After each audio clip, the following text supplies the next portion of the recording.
All right. Thank you, Kuldeep.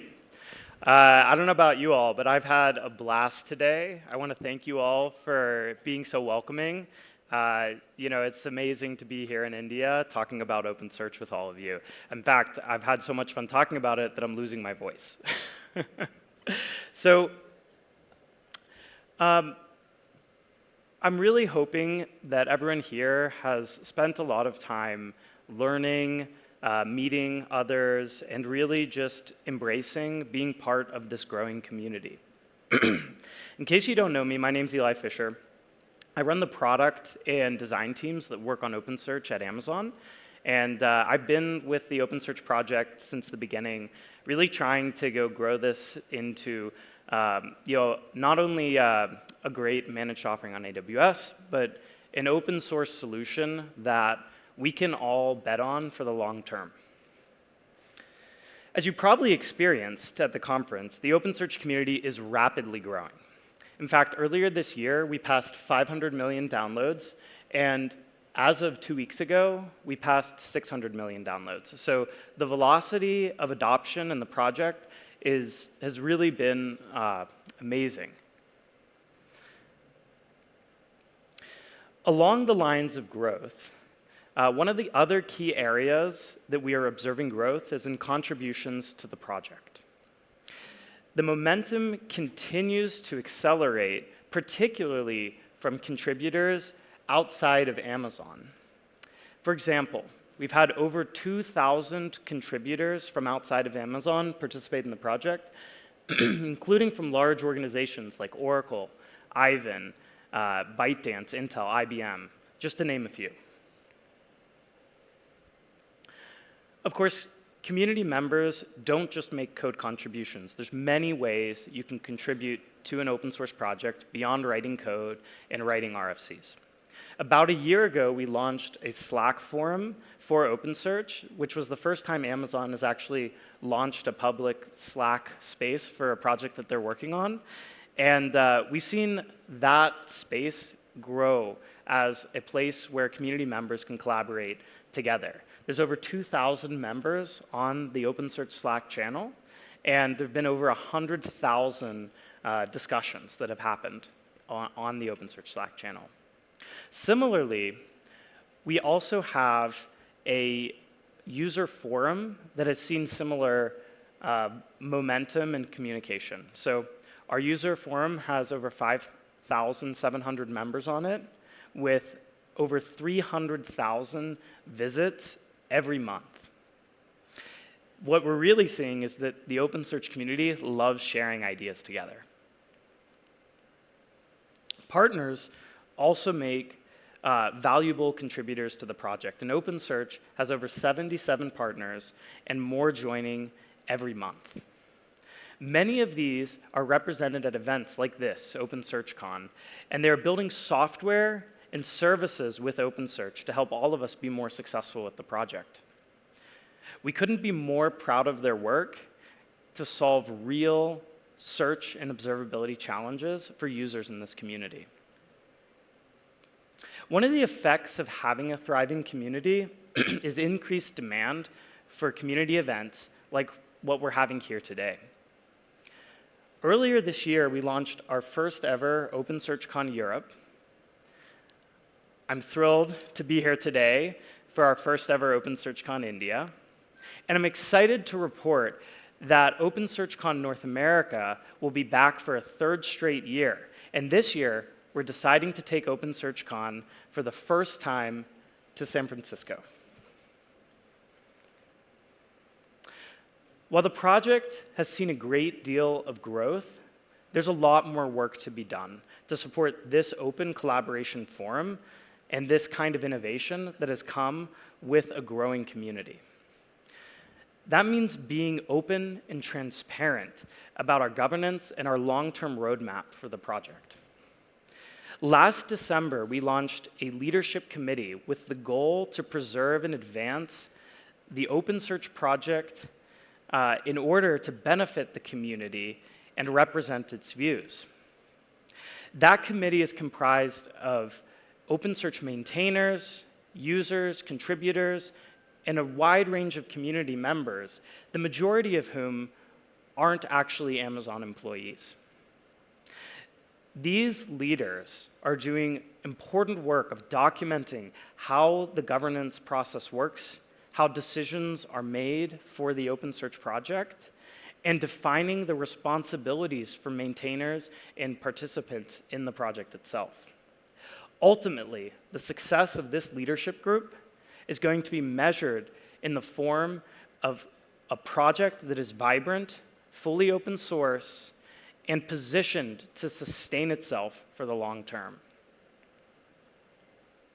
As members of the OpenSearch community, you are all critical to the success, because the bottom line is that OpenSearch depends on a community that drives innovation, that's led by contributors and maintainers who represent the broad and growing scope of users and applications that OpenSearch serves. From coding to supporting others to just sharing your story about OpenSearch, there are many ways for anyone in this community to support OpenSearch. One such community member I'm thrilled to introduce is Srinivas Reddy of Pegaystems. Srini is here today to talk about Pega's journey with OpenSearch and some of their key learnings with the project. Hi all, hope you're able to hear me, right? Yeah, good. I know this is the last session. I'll try to give my best to make this more interesting, right? So first, let me introduce myself. This is Srinivas Reddy. I'm an architect at Pegaystems.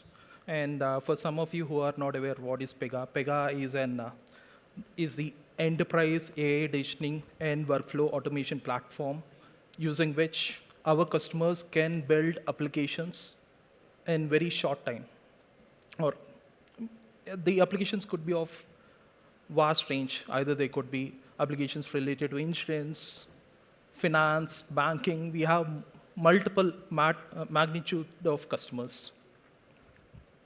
As part of this platform, I take care of search and reporting service through which the platform can provide efficient and scalable way of providing the search services to those dynamic applications through which our customers can make informed decisions.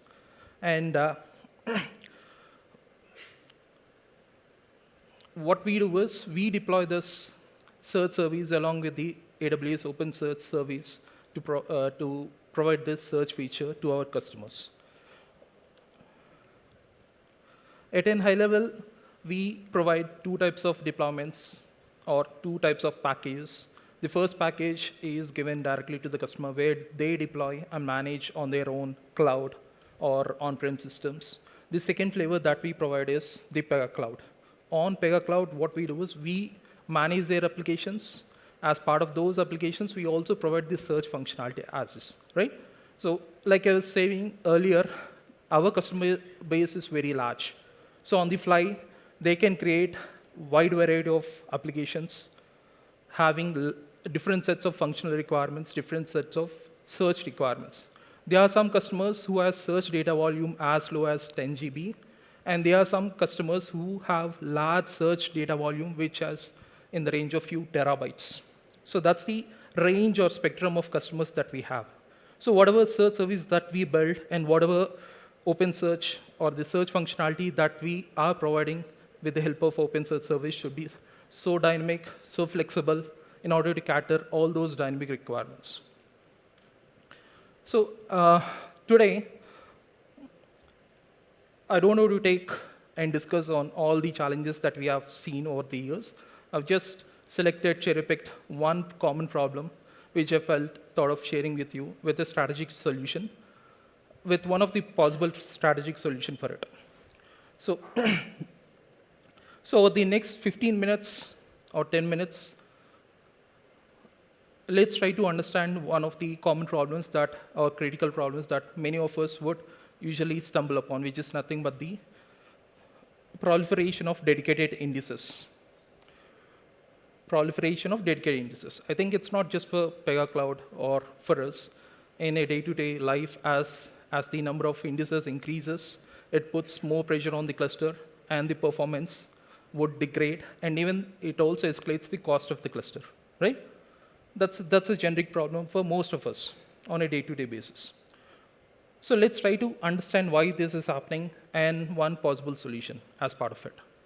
That's quick intro about it, and let's directly jump onto the problem statement. So like I was saying, due to the index proliferation, the number of indices and obviously the shards would increase. As the number of shards increases, the load that we put on the data nodes would also increases accordingly, right? So due to the load being increased on the data nodes, the performance would degrade. So issue number one, performance degradation. And as the number of indices grow on day,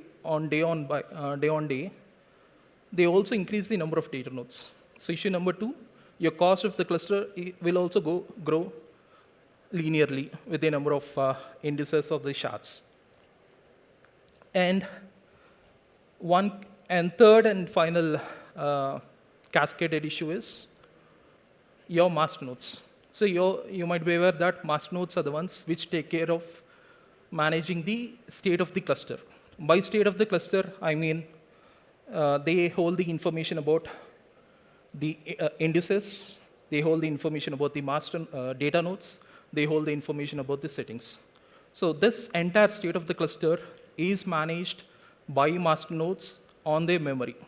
So the larger the data set, the larger the state of the cluster, the larger memory that's required for these master nodes. So in case if the state of the cluster grows exponentially, the master nodes can go through some of the challenges or problems like master node initialization due to insufficient memory, or nodes being unavailable, and there could be other cascading issues like cluster being unavailable, etc. Right? So those are some problems that we will end up with we having proliferation of indices. And let's also try to understand what we have done is we have considered our large number of clusters, hundreds of clusters that we have. And on an average, if we take the cost of the cluster, that's the distribution that we have. So usually, on an average, it's only 10% that constitutes the storage. 20 to 30% constitutes the master nodes cost, and remaining 60 to 70% constitutes the data nodes. So the larger number of data nodes, your cost also increases, and obviously your master nodes increases. And right now, the default nature that we use for mapping a source tables to your indices is something like 1:1, right? So let's say if you have 1K indices, 1K source indices, probably you usually have the tendency of creating for 1K source tables, you will create 1,000 indices, right? That's the generic strategy that we follow. Let's jump onto the solutioning part of the problem statement. Even before we jump onto the solutioning part, let me talk about a small story about Amazon one-click.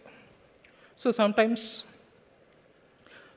small changes will give us or will yield us larger results, and sometimes some critical problems can be solved with very simple solutions. I assume most of you would agree with me, right? One such example is Amazon one-click buying, where most of you might be aware that Amazon, the regular checkout process is something like this. You first add an item to cart, then checkout, then proceed your payment, then to the subsequent steps, and that's where you finally place the order. So with the one-click option, what user can do is, user need not go through all the steps. They slightly change your checkout process through which they were able to gain more customer orders in quicker time. So for this, Amazon has taken a patent as well. And in the year 2000, Amazon has licensed this patent to Apple for around 1 million according to Wiki.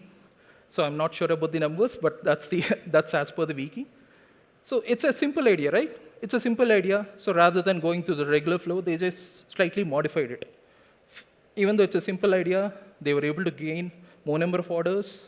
They were able to license it to other giant companies like Apple, Inc., right? So sometimes in life, for complex problems, we don't need simple solution. In the same way, for this proliferation of indices, one of the simple solution is index consolidation.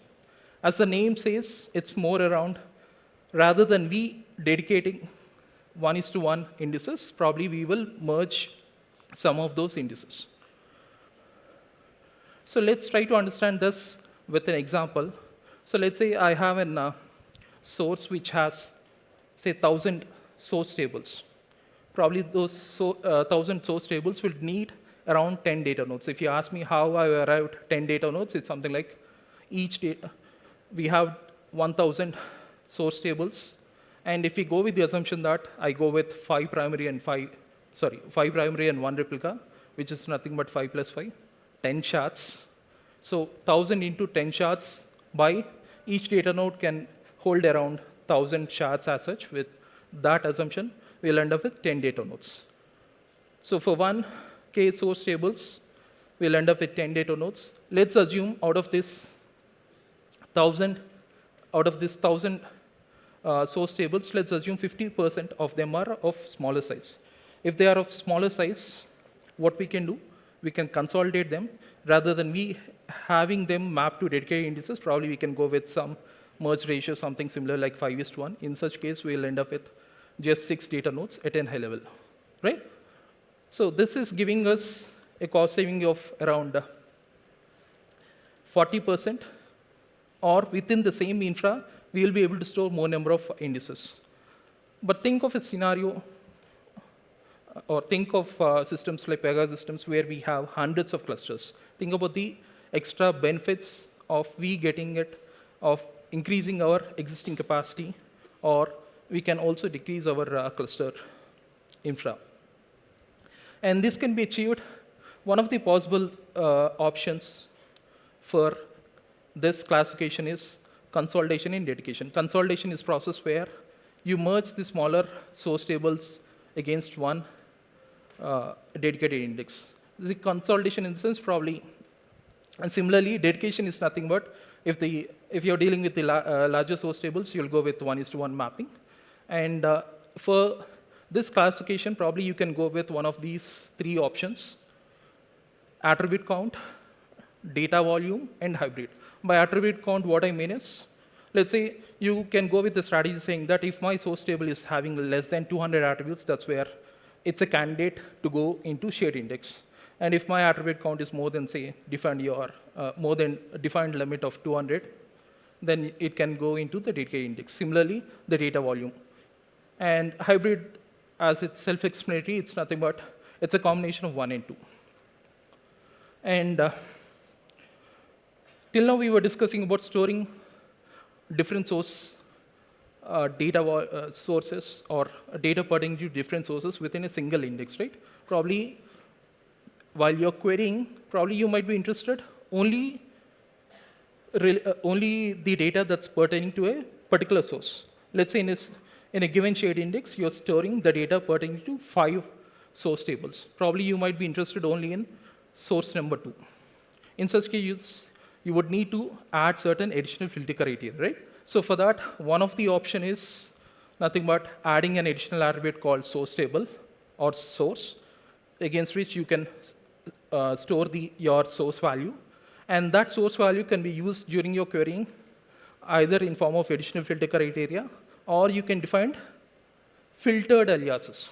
So if you're defining filtered aliases, your alias would be, in general, your alias will be applicable for all the documents in your index, but filtered aliases, if you define as such, they will be applicable only for the documents which match that filter criteria. For example, in this, alias source table 1 alias will be applicable only for those documents where the attribute source table value is source table 1.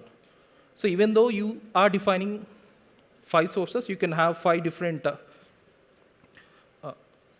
aliases on the same index. That's how you can logically separate the data. And the last last section that I would like to cover is few considerations. See, we as Pega are maintaining hundreds of clusters, right? Probably even before you adopt this method, you would first need to consider about the cost considerations. So this is not as simple or straightforward, even though from a representation perspective I made it as simple, it's not simple or straightforward. The reason being, let's say if you're dealing with data which is transactional in nature. Transactional in the sense either you can get your data modified, which means whatever data volume that you have in day one need not be the same on day two. And there could be some mapping changes. Let's say source one has 100 attributes on day one. Probably on day two, it need not have 100 attributes, right? Probably you can end up with few additional attributes being mapped to your source, same source. In such case, you should be prepared with the data movement from your existing shared index to your new shared index. I'll take an example. Let's say let's make it simple. Let's say you're mapping two different sources within a single shared index. Okay? Let's say you're mapping two different sources on a single shared index. Let's say on day one, you're having source one is having 2 attributes, and source 2 is having 2 attributes. So your shared index will have 4 attributes. But on day 2, source 1 has come up with a new attribute added, but that attribute is having data type conflict with the existing set of attributes in your shared index. In such case, you can't just simply add that attribute, right? Because Elastic OpenSearch will not allow you creating 2 different attributes with the same name and different data types, right? So in such case, what you would need to do is you need to first copy your source 1 data into a new shared index, and then only then you can add your new attribute and new data can be indexed against it. So it's not a simple or straightforward approach. You should be prepared for the data movements because of these data model changes. And similarly, you may need to deal with some additional costs because of these dynamic mapping to your shared indices and data movements from one shared index to another shared index. So that's something about the index proliferation and one of the possible solutions that I would like to share with you. Thank you for giving this opportunity. There we are. All right. Thank you, Srini, for sharing Pega's story and how to optimize with that technique. So before we end the event, I'd briefly like to wrap up with a few words. First, thank you to all of the conference organizers, and especially a big shout out to Kuldeep for helping organize this wonderful event. Kuldeep, I don't know where you are, stand up. Thank you so much. I'd also like to thank the Ritz-Carlton for hosting us today in this beautiful facility, so thank you, Ritz. And then last, I'd like to thank all of you for joining us today and making OpenSearchCon India a wonderful event. So thank you so much.